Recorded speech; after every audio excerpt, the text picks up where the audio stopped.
So I'm Nathaniel Manning. Thank you for having me. And I want to talk to you a little bit today about this idea of collaborative development.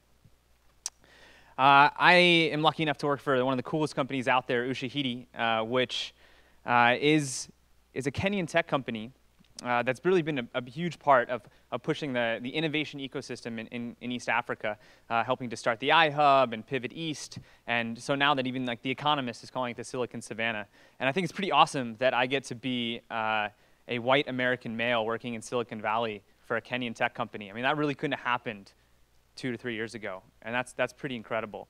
So in addition, for the last 6 months, I've worked as a presidential innovation fellow in the White House with the offices of Todd Park, the CTO, specifically on a project on open data for development. So I was between the White House and USAID with Dr. Shah, trying to open up data for development in the development space.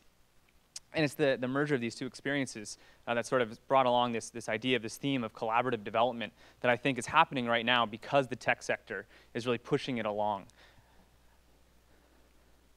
You might not believe this, but I actually did get this fortune cookie that said, put the data you've uncovered to beneficial use. And that's kind of and it really happened, I swear. It was like from the fortune cookie gods, like meant it for me.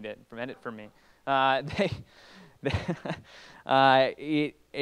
is really at the crux of this concept of collaborative development because open data is a major pillar to this idea of collaborative development with the tech sector as one of the key parts.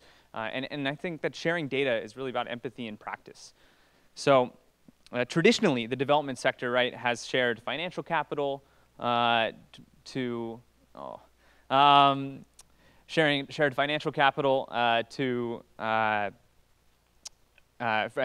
human capital, and financial capital to build roads, and human capital to respond to a crisis. But in this new era, there's a rich value of information capital. This is something new, and there's just unbelievable potential here for the tech sector. If you haven't been aware today, there's quite a bit of talent happening in the developing world around technology.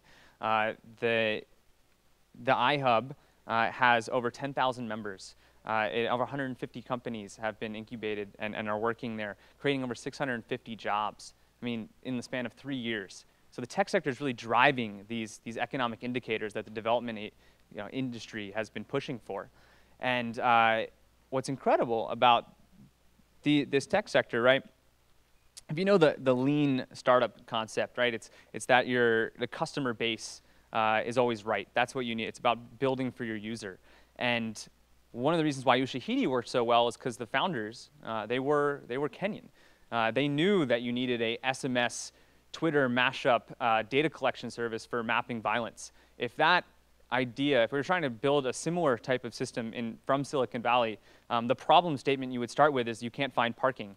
And the solution would probably be to put sensors in the parking meters because that's the typical use case. That's what we have available. So it would be a totally different outcome, right? And not that sensors aren't awesome, but what's neat is that the problems of global health and poverty, the folks who are most suited to actually solve those problems are the users, are the people who are actually living and breathing it, have grown up in it. And so collaborative development is not about trying to solve the problems, it's about trying to provide the resources to the people who can actually solve them, who actually live there and breathe it. And because that technology sector is really blossoming, it's possible. But the information is still locked up in hard drives, in businesses, and in big governments and things like this. So. The other really great benefit of open data is that it has a multiplier effect. So you not only get the benefit of the original project that was paid for, but it can create jobs, like we talked about. A technologist could hack into the API and or use their API rather, and be able to build something else incredible. I mean, just one example of this is a project called Servir, which is a NASA USAID-funded project using remote sensing and satellite imagery to be able to respond to climate change in the developing world. Well, they made all their data open and public, and they worked in Kenya to map floods. And when they made that open, the tea industry worked with a bunch of technologists to be able to use that data to to decide and predict where there might be crop losses. So now they have better output, right? And that was totally unintended. That was not funded by NASA. It was not about improving tea crops and keeping jobs and increasing GDP in that way. It was about climate change. But you got this multiplier effect, this second benefit, because it was open and because technologists could use it, and it wasn't locked up in a PDF. The other benefit is decision making. So typically, you have this feedback system of collect and analyze and action. And one great example of how data has improved that feedback system is Ushahidi, which just came out, which just took place last week, a project that Ushahidi ran on the elections 5 years later. We heard a little bit about today. And we have reports coming in, thousands of reports coming in, 200 volunteers working in real time all over the world to be able to triage, geolocate, translate, and respond in a matter of hours to get it to the people who can respond. I mean, that's incredible, right? That's like real-time action in Kenyan elections. Not even we used open data to be able to mark where all the polling stations were so you could map incidents to polling stations. That's pretty incredible stuff. I mean, typically, the process in development, right, is that you use 4-year-old data, old data, you make a plan, you issue an RFP, you have a procurement stage, you give the RFP, then they start working, and the action happens, 5, 7 years later. So you're using 5, 7-year-old data to make a plan that doesn't work. There weren't mobile phones proliferation 7 years ago in the same way there are now. So how's that work? You've got to be able to, and data can allow us to reduce that to real time, close to real time, and that's going to make a huge impact. My last and biggest pet peeve, and one of the easiest things we can do to move along this open data and collaborative development, is that the business as usual in the development space is PDFs. And I totally understand why. You're out in the field, you've used 20 different documents, shape files, Excel models, and it's a lot easier to screenshot them or write a report, because that's what your funders have asked for, and you send it over in a PDF, and that is such a waste of opportunity. That has no multiplier effect. Only maybe academia 10 years later is going to read that report.